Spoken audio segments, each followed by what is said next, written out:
नमस्ते भारत। आप सबको खबर को शुरू करने से पहले मैं आपको बता दूं, मेरा नाम मनीष कुमार चौबे और आप देख रहे हैं जनसंचार भारत। जी, आज की जो विषय रहेगा वो जो ऑपरेशन हो रहा है उस ऑपरेशन के बारे में बात करेंगे। उस ऑपरेशन को लेकर क्या क्या हुआ है उनके ऊपर हम बात करेंगे। तो उसको शुरू करने से पहले मैं आपको बता दूं कि जो 22 अप्रैल को पहलगाम में हमला हुआ था, उस हमले में 25 मासूम जाने गई, जिसके बाद भारत तक चुप्पी साधा ना उसने कुछ कहा, उसे सीधा जवाब दिया। उस जवाब को देने के लिए उसने सिंदूर ऑपरेशन का उत्थान किया। उस ऑपरेशन को लेकर आज हमारे कांग्रेस की जो प्रदेश प्रवक्ता श्री आशीष वर्धन पांडे जी वो आज हमारे साथ जुड़ेंगे और उनसे बात करेंगे और बताएंगे कि उनका क्या राय है इसको लेकर। सर, आपका सबसे पहले मेरे चैनल में स्वागत है। देखिए, पहलगाम में अटैक होता है, 26 मासूम जाने जाते हैं, क्या कैसे देखते हैं आप इस मामले को? देखिए, ये तो पूरी तरीके से सर्वदलीय बैठक में ही सरकार ने ही कहा था कि ये इंटेलिजेंस फेल्योर है। तो इस पे जब 26 जाने गई, पर्यटकों की जाने गई, तो ये बताने के लिए काफ़ी थी कि कहीं ना कहीं सुरक्षा संबंधी जो तैयारियां थी हमारी उसमें खामी रह गई थी और पर्यटकों को वो सुविधाएं नहीं मिल पाई थी सुरक्षा के लहजे से, लिहाज से, जो वहाँ पे आवश्यक थी। क्योंकि लोगों को यही मालूम है कि 370 हटने के बाद वहाँ पूरी तरीके से शांति व्याप्त है, तो बहुत सारे लोग अपना टूर प्लान कर रहे थे उसी अकॉर्डिंगली। लेकिन इन सब चीज़ों के बीच में ये चीज़ समझने की जरूरत थी कि कहीं ना कहीं वो हमारी सुरक्षा फेलियर थी, जिसे स्वीकार भी किया सरकार ने भी किया सर्वदलीय बैठक में।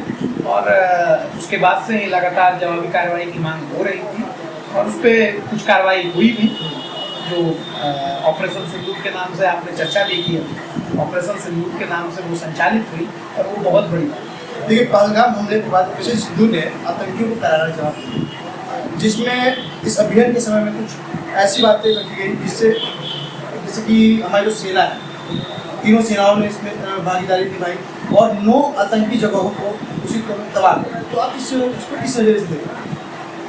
देखिए, भारतीय सेना के अदम्य साहस और वीरता पे तो कोई शक नहीं है।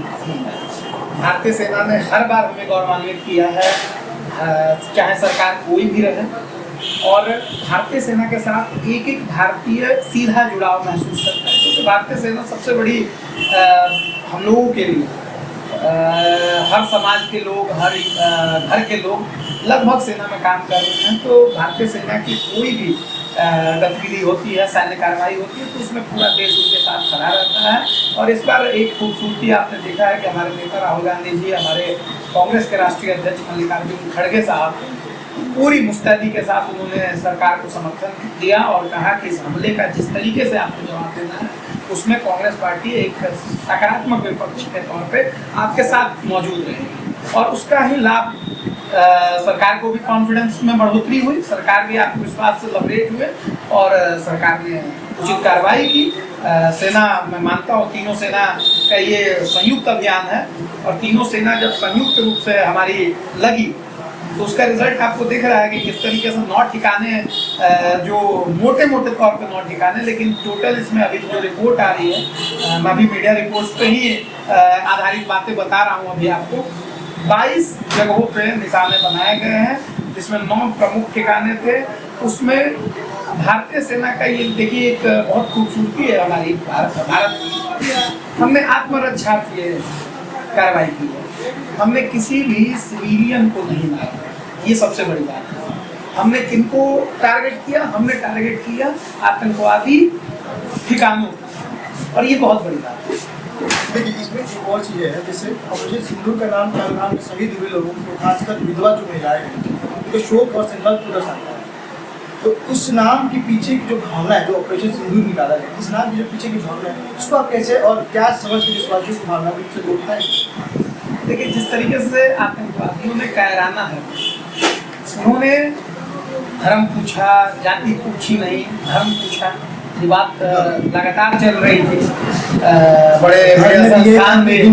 बड़े संस्थान ने भी एक पुष्टि की, बहुत सारे लोगों ने भी कहा कि हमें धर्म के आधार पे, और महिलाओं को अलग किया गया, पुरुषों को अलग किया गया। महिलाओं को ये भी कहा गया कि जाके भारत की सरकार को बता देना, और पुरुषों को अलग करके उन्हें गोली मार दी। तो ये सीधे सीधे था कि हमारी भारतीय माँ बहनों को, बेटियों को विधवा बनाने का ये जो संकल्प लेके आए थे आतंकवादी, अब उनके घर में घुस के जिस तरीके से मार रही है भारतीय सेना, तो इसलिए इसका नाम एकदम वाजिब था, ऑपरेशन सिंदूर। क्या आप इस नाम से सहमत हैं? बिल्कुल, आपने हमारी बहन बेटियों का सिंदूर उजाड़ा है, तो आपका हम लोग पूरी तरीके से, आपको कल लाल लाल बम जब गिर रहा था, जो लाल लाल लपटें उठ रही थी आपकी और नारंगी, उनको एहसास दिला रहा होगा कि क्यों सिंदूर नाम दिया गया। देखिए, एक और सवाल आपसे जश्न मोहब्बत, लश्कर-ए-तैयबा और हिजबुल जैसे संगठनों का निशाना बनाने के बाद आतंकियों को, आतंकवाद से निपटने के लिए आपकी लंबी अवधि की सोच में क्या रहेगा? क्योंकि जैसे जैसे अभी हमारी भारत सेना अटैक कर रही है, अभी आपने बताया कि 22 चीज़ों चिन्हित किया गया है, तो आपको इसके ऊपर क्या रहेगा कि भारत को ऐसी चुनौतियों को कैसे मजबूत लड़ने में मजबूती मिलेगी?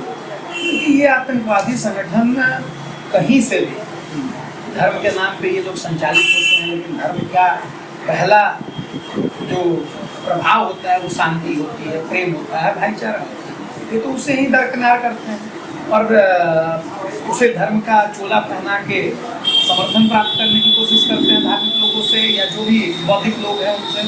लेकिन इन चीज़ों को समझना होगा कि ये जितने भी आतंकवादी संगठन हैं वो भारत के खिलाफ एक जंग छेड़े और उस जंग के खिलाफ भारतीय सेना पूरी मुस्तैदी के साथ खड़ी है और भारतीय सेना से कौन निकलेगा?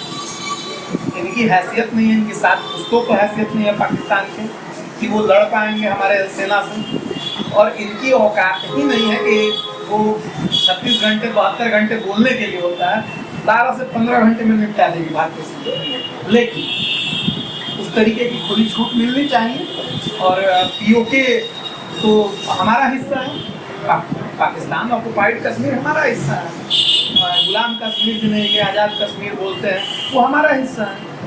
तो इन क्षेत्रों में हमारे ही ज़मीन का इस्तेमाल किया जा रहा है हमारे ही देश के खिलाफ। तो अभी मौका है, उसके मारिए और उसको पीओके को और गुलाम कश्मीर, आज़ाद कश्मीर जो नाम दिया गया है उसको भी हड़पने की कोशिश कीजिए। हड़पने का क्या, वो हमारी भूमि है, उसको वापस लाने की कोशिश कीजिए, ये अभी मौका है। देखिए, जैसा ऑपरेशन हुआ उसके बाद भारतीय सेना ने, भारतीय लोगों ने, जो हमारे प्रधानमंत्री, उन्होंने अमेरिका को, ब्रिटेन को, रूस को अपनी कार्रवाई का पूरा जो ब्यौरा है वो दिया है, जिसके बाद वैश्विक मंच पर भारत की आतंकवाद विरोधी नीति को और मजबूत करने के लिए आपके द्वारा क्या सुझाव रहेगा? क्योंकि इन्होंने अभी जो अंतर्राष्ट्रीय लेवल पे भी अपने उसके ऊपर पूरा पेपर दे दिया, पेपर कार्रवाई कर दी कि हम लोगों ने इन जगहों पर मारा। उसके बाद आगे क्या सुझाव रहे कि आगे इसको और बेहतर कैसे किया जाए? देखिए, चूंकि आतंकवाद से पूरा विश्व त्रस्त है, तो भारत आतंकवाद के खिलाफ लड़ाई में पुरोधा का काम करता है। अमेरिका त्रस्त है, रूस त्रस्त है, तमाम देश त्रस्त है, ब्रिटेन, पूरा यूरोपियन कंट्रीज में जिस तरीके से आतंकवाद का को बढ़ावा मिला है, उसके खिलाफ लगातार अंतर्राष्ट्रीय मंचों में भारत सवाल उठाते रहा है, यूएन में सवाल उठाते रहा है। तो इन सब चीज़ों के एवज भारत ने जो आंकड़े उपलब्ध कराए या जो डाटा जारी किया, रक्षा मंत्रालय के प्रवक्ताओं ने भी जो सूची पूरी जारी की, ये पूरे विश्व को बताने के लिए काफ़ी है कि पाकिस्तान द्वारा आतंकवाद को संपोषित किया जा रहा है भारत के क्षेत्र में।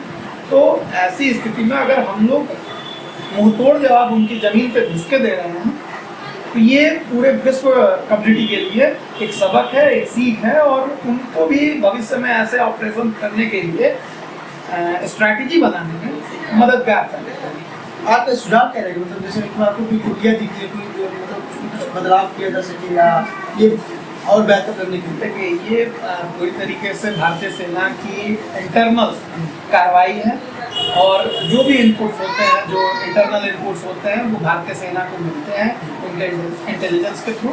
तो इस पर बहुत ज़्यादा टिप्पणी करना उचित नहीं है अभी इस दौर में।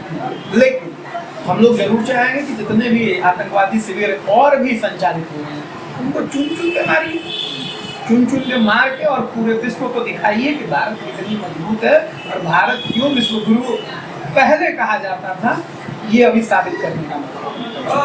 अगला सवाल मेरा ये रहेगा कि जब ऑपरेशन हुआ इसमें सेना के, नौसेना और वायुसेना का संयुक्त प्रयास था कि जिसके सरकार का समर्थन पूरा मिला, सरकार ने पूरा समर्थन किया। सैन्य अभियानों की सरकार और सेना के बीच इस तरह के तालमेल को बेहतर करने के लिए आप क्या सुझाव देंगे? क्योंकि यहाँ पे नौ सेना भी हमारी है और हमारी सरकार भी है। सरकार और सेना के बीच में और किस तरह से तालमेल रख सकते हैं जिससे और बेहतर इसका रिजल्ट दिया जाए? देखिए, भारतीय सेना केवल है, पहले भी अपनी वीरता दिखाते पर हैं। पहले भी ये था कि उनको जैसे इस चीज़ को रोक भी देते हैं, वो अपने ऑपरेशन को दिखाने के लिए। मैं इन सब बातों को नहीं मानता हूँ, क्योंकि भारत विश्व शांति और बंधुता की बात करता है, शांतिपूर्ण सहअस्तित्व की बात करता है। इसलिए बहुत सारी चीज़ें होती हैं जो पब्लिक डोमेन में नहीं आती।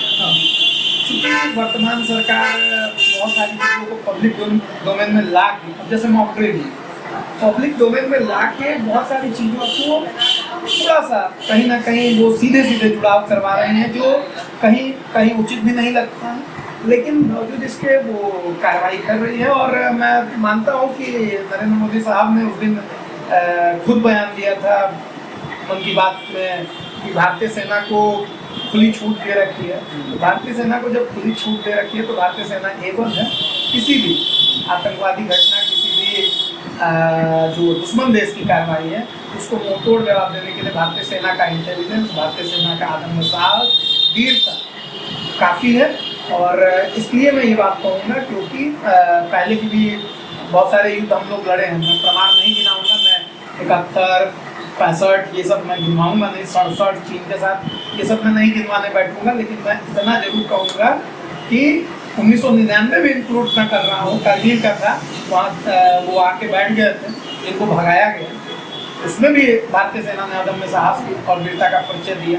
तो इस चीज़ को समझने की ज़रूरत है कि सेना को कभी भी सरकार नहीं, हाँ, लेकिन सेना को खुली छूट दे दीजिएगा तो लाहौर और इस्लामाबाद तक तो पहुँच ही जाए। अच्छा, तो लगता है कि मतलब अगर सेना को छूट दे देगा, पाकिस्तान का जो हिस्सा कहा जाता है, इस्लामाबाद हो गया, फिर आपका पाकिस्तान हो गया, POK हो गया, ये सब वापस विश्व हिंदू जो बात की जा रही है उसमें इकट्ठा कर सकता है सेना? देखिए, पाकिस्तान खाना अपने लोगों को खिलाते, वही बहुत बड़ी बात है।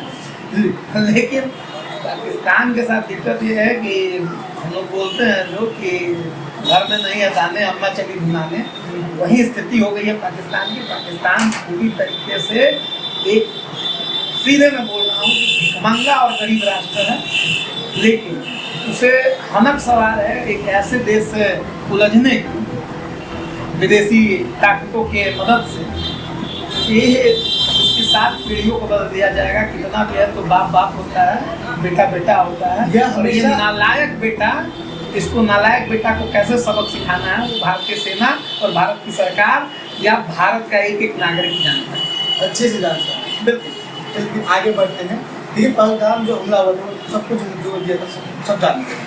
ऑपरेशन सिंदूर ने लोगों को न्याय का भरोसा जगाया, जनता का विश्वास बनाए रखने और ऐसे घटनाओं को रोकने के लिए आप क्या कदम उठाएंगे? आपकी अगर अभी सरकार आती है या अभी जो सरकार है उसके द्वारा क्या और कदम उठाने चाहिए? देखिए, इंटेलिजेंस पर बहुत काम करने की ज़रूरत है, क्योंकि एक बहुत सीरियस बात मैं बोल रहा हूँ कि 3 दिन पहले एक इनपुट आया था, और 3 दिन पहले जो इनपुट आया था उसके बाद नरेंद्र मोदी साहब, देश के प्रधानमंत्री साहब का दौरा किसी का रद्द। तो इंटेलिजेंस आपके पास तो पहले से इनपुट थी, लेकिन आम लोगों को आपने नहीं रोका। ये कहीं ना कहीं इंटेलिजेंस फेलियर का सबसे बड़ा उदाहरण रहेगा। ये स्टेट का भी स्टेट हो सकता है? नहीं, देखिए, ये केंद्र शासित प्रदेश है पहलगाम, ये सबको जानने की ज़रूरत है। बहुत लोग जम्मू कश्मीर कह के रह जा रहे हैं। ये पूरी तरीके से केंद्र शासित क्षेत्र में घटना घटी है, इसके सीधे जिम्मेवार गृह मंत्री होते हैं, क्योंकि वो जहाँ भी केंद्र का शासन है वहाँ गृह मंत्रालय का अधीन पुलिसिया व्यवस्था और तमाम व्यवस्थाएं होती है, सुरक्षा व्यवस्था। तो ऐसे में अगर ये चीज़ नहीं कंट्रोल किया गया तो कभी तो फिर भारत सरकार की हो जा रही है। तो इंटेलिजेंस फेलियर को मानना पड़ेगा, स्वीकारना पड़ेगा, उस पर बेहतर काम करना होगा। और एक और उदाहरण है कि थोड़े दिन पहले एक राष्ट्रीय कार्यकारिणी का सदस्य हैं जो जम्मू कश्मीर से ही आते हैं, सुरेश रैना जी कुछ दिन पहले रील बनाते हुए नजर आते हैं भारी भरकम सुरक्षा के साथ। थोड़े दिन पहले निशिकांत दुबे जी जो गोड्डा से सांसद हैं, तमाम बातों पे मुखर होकर अलबल बोलते रहते हैं, उन्होंने सालगिरह मनाया था थोड़े दिन पहले वहाँ, तो उनको पूरी सुरक्षा मिली।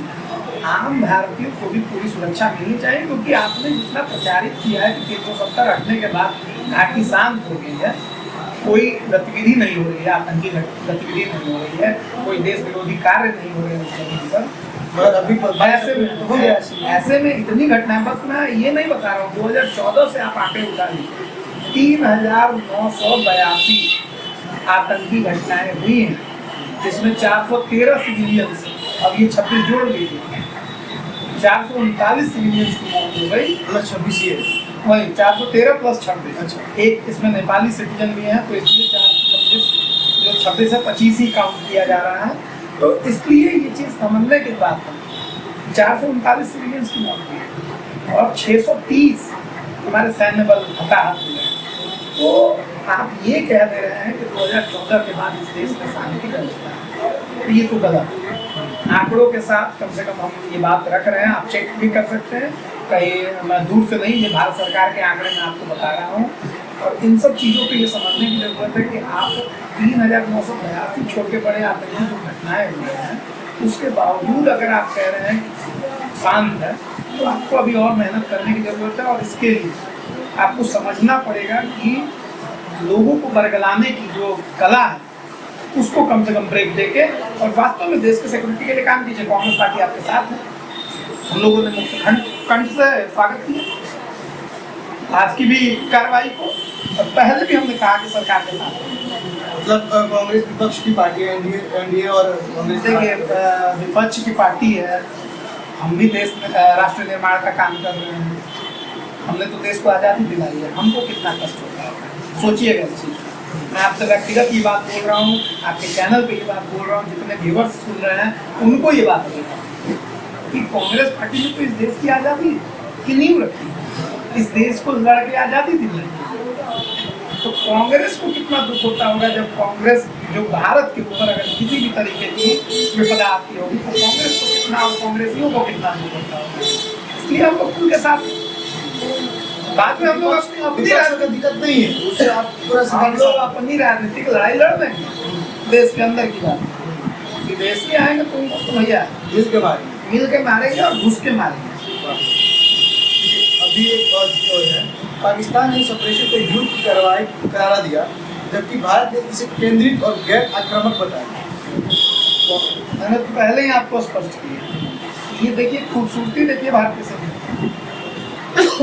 भारतीय सेना ने क्या किया, भारतीय सेना ने पूरी तरीके से उन हिस्सों को टारगेट किया जहां आतंकवादी कैंप थे, और ये हमारे इंटेलिजेंस इनपुट आ रहा है। हमने किसी सिविलियन को नहीं मारा, पाकिस्तान में रोएगा अंतर्राष्ट्रीय मंचों पे ये दिखा के, लेकिन हमने किसी सिविलियन को नहीं मारा। ये हम जिम्मेदारीपूर्ण तरीके से इस बात को आपके चैनल पे भी रख रहे हैं। हमने कहीं से भी कोई लाग लपेट नहीं, ये भी एक बड़ी बात है। हमने सीधे उन्हीं जगहों को एयर स्ट्राइक किया जिन जगहों पे चिन्हित थे।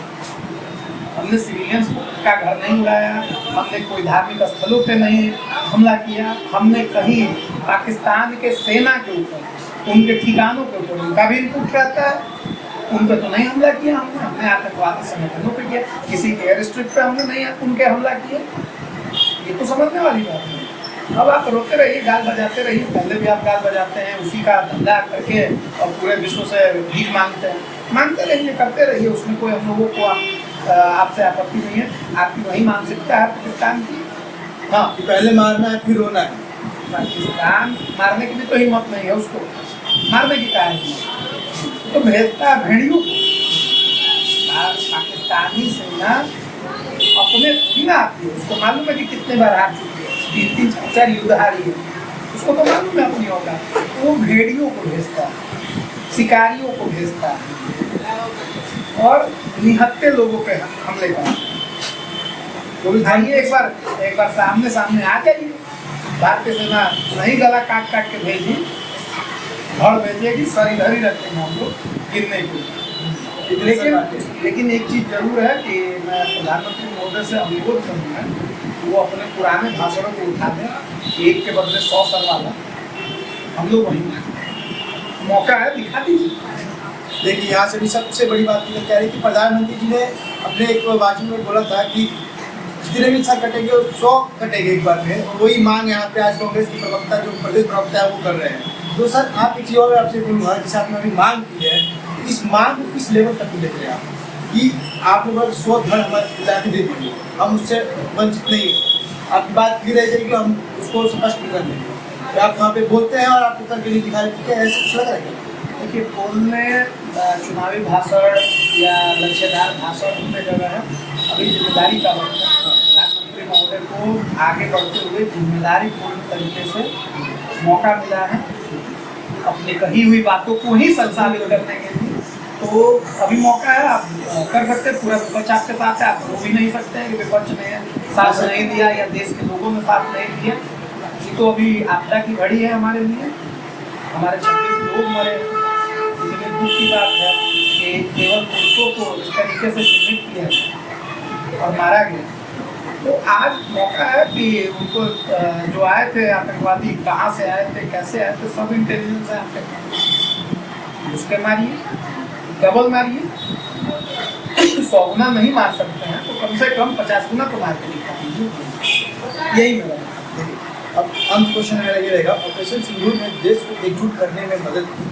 क्या आपको लगता है कि इस तरह का अभियान राष्ट्रीय एकता को और मजबूत कर सकता है? राष्ट्रीय एकता हमारी पहले से मजबूत है। राष्ट्र में एकता अखंडता को हम लोगों ने जब 565 देशी रियासतों को हमने जोड़ा तभी हम लोगों के पूरी तरीके से देश में हम लोगों ने सबको एकजुट रखा, पूरे देश को एकीकरण किया। हम लोगों ने पंडित नेहरू जी के कैबिनेट में गृह मंत्री हुआ करते थे सरदार पटेल, दोनों लोगों ने मिलकर पूरे देश को एकजुट किया। तो एकीकृत भारत हमने किया है, अखंड भारत हमने बनाया है। तो कांग्रेस पार्टी ये मानती है, समझती है कि अभी इस आपदा काल में इस आक्रमण, जो एक तरह से मान के चलिए वो आक्रमण था हमारे टेरिटरी के ऊपर, हमारे अस्मिता के ऊपर, हमारे अस्तित्व के ऊपर, तो उसका हम तोड़ जवाब हम लोग दिए। और पूरा देश एकजुट है, इसमें कहीं इफेक्ट नहीं है। हमारे नेता राहुल गांधी जी ने इसीलिए बयान जारी किया कि इस पर कोई, हम आपके प्रत्येक कदम में, सरकार के प्रत्येक कदम में हम साथ हैं। कदम बिल्कुल, मल्लिकार्जुन खड़गे साहब ने भी बताया, क्योंकि वो राज्यसभा में विपक्ष के नेता हैं, राहुल गांधी जी देश के विपक्ष के नेता हैं। दोनों लोगों ने ये बयान जारी किया और बताया कि हम एक साथ हैं। तो देश का जो प्रमुख विपक्षी दल है, पूरे इंडिया ब्लॉक के जो नेता है राहुल गांधी जी, जब वो आपके साथ है, पूरा देश आपके साथ है। मोदी जी तो नेतृत्व ही कर रहा है। देखिए, यहाँ पे तमाम सवालों के जवाब आज हमने हमारे जो कांग्रेस के प्रदेश प्रवक्ता हैं उनसे लिया और उन्होंने अपना पूरा राय बताया कि कैसे हम इसको बढ़ा सकते हैं और कैसे इसको सुधार सकते हैं, और जहाँ कमियाँ हैं उसके बारे में उन्होंने बताया कि इस कमियों को कैसे सुधारना है, और जो अच्छे कार्य किए हैं उसके ऊपर भी उन्होंने बताया कि कैसे कार्य को अच्छा किया गया है। तो आप बताइएगा कि इस खबर में आपको कितना सहूलियत लगा, क्या बातें थी जो लगती है कि सरकार के द्वारा और अच्छी की जा सकती है, उसको भी आप कमेंट बॉक्स में लिख सकते हैं। सर, मेरा आखिरी सवाल ये रहे, क्या आप हमारे जो भारतवासी हैं उनको आज हमारे चैनल के द्वारा क्या संदेश देंगे, क्योंकि इतना बड़ा आक्रामक जो रूप होने वाला है उसमें धैर्य रखने की बात की जा रही है, तो आप क्या संदेश देंगे हमारे? हम सब भारतीय एक हैं, यहाँ कोई भी राजनीतिक बातचीत नहीं करनी है अभी इस दौर में। अभी पूरे देश के एक नागरिक को देश की सरकार के साथ खड़ा रहने की ज़रूरत है और देश की एकता को मजबूती के साथ दिखाने की ज़रूरत है। और साथ ही साथ जहाँ मौका मिले वहाँ पाकिस्तानियों को बताने की भी ज़रूरत है, देश विदेश सब जगह, कि तुम्हारी औकात इतनी ही है, तुम इतने ही भर हो। जब चाहेंगे घुस के मारेंगे, जब चाहेंगे जहाँ पकड़ के मन करेगा वहाँ मारेंगे। औकात में रहो, हिसाब से रहो और कम से कम भारत के भूभाग पर अपनी नापाक नज़र मत लाओ, मत गड़ाओ, वरना ऐसे ही पीटेंगे। देखिए, संदेश के साथ साथ आज हम आपको बताएंगे कि जो पहलगाम अटैक हुआ है वो अटैक हम सभी के दिलों में आज भी उतना ही गहरा है जितना पहला दिन था, क्योंकि ये हमारे यहाँ पे मासूम लोगों की जान ली थी। ये भी नहीं कोई लश्कर की जान ली है, किसी ने गलत किया उसकी जान ली है, वो मासूम लोग थे जो वहाँ घूमने गए थे उनकी जाने गई। वो हमारे दिल में आज भी पूरी रूप से बसा पड़ा है वो दिन, और आज भी उस दिन के ऊपर लेकर कई बातें हो रही हैं। आज हमने प्रवक्ता जो है कांग्रेस के, उनसे हमने बात की, उन्होंने अपना क्या क्या बातें रखी वो आप सब इस खबर में सुनेंगे। तो इस खबर पे आपको कौन सी बात सबसे ज़्यादा छुई आपके दिल को, वो हमें कमेंट बॉक्स में जरूर बताइएगा। फिलहाल इस खबर में इतना ही। तमाम खबरों के लिए जनसंचार भारत को देखते रहें। धन्यवाद।